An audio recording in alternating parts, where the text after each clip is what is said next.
Brought to you by NBC bearing, भारताची पहिली bearing उत्पादक। गेल्या काही दिवसात सततचा पाऊस, वातावरणात झालेला बदल यामुळे नागपूरसह परिसरात रुग्णांची संख्या वाढलेली आहे। घरोघरी ताप, सर्दी, खोकल्याचे रुग्ण आहे।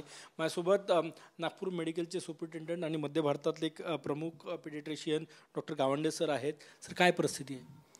कुठल्याही जेव्हा वातावरणात बदल होत असतो तेव्हा एक्स्ट्रीम्स ऑफ एजेस, लहान मुलं आणि म्हातारे माणसं यांच्यावर लवकरच इफेक्ट होतो, कारण व्हायरल आजार हा या काळात वाढलेला असतो।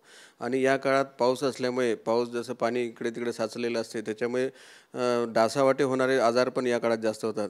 पण यावर्षी एक आपल्या कृपेने डेंग्यूसारखे आजार जास्त नाही आहे, पण व्हायरल आजार खूप जास्त आहे। त्याच्यात हा जास्त फीवर येणं, सर्दी खोकला असणं आणि फीवर औषधाला न रिस्पॉन्ड देणं हे आजार जास्त आहे। काही टायफॉईडचे पण आजार आहे आणि काही हँड फूट माउथ डिसीज आहे की जो माइल्ड आजार आहे।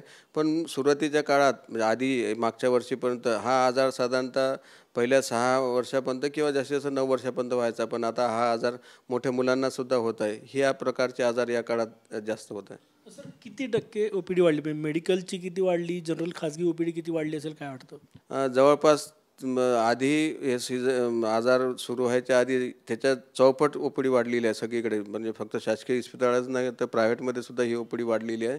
आणि याचं कारण आता सांगितल्याप्रमाणे, म्हणून यापासून जर वाचवायचं असेल तर सर्वात महत्त्वाचं आहे की मुलांना दुसऱ्या आजारी मुलांपासून दूर ठेवणं। साधारणतः जसं कोरोनाच्या काळात शिकवलं होतं आपल्याला की कफ एटिकेट्स, कफ मॅनर्स सगळ्यांना शिकवणं आवश्यक आहे।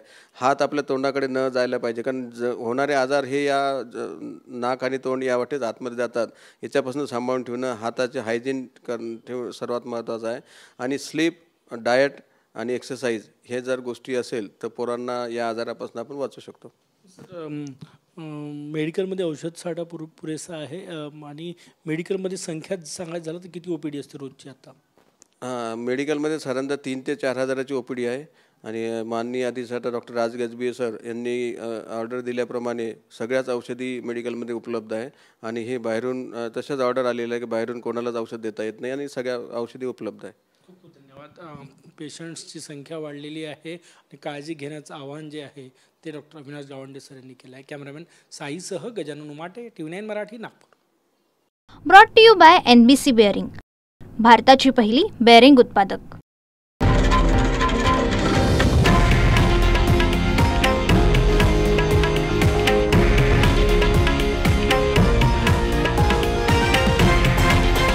हे आहे देशातील नंबर 1 न्यूज नेटवर्क आणि आपण पाहत आहात TV9 मराठी, एकमेव।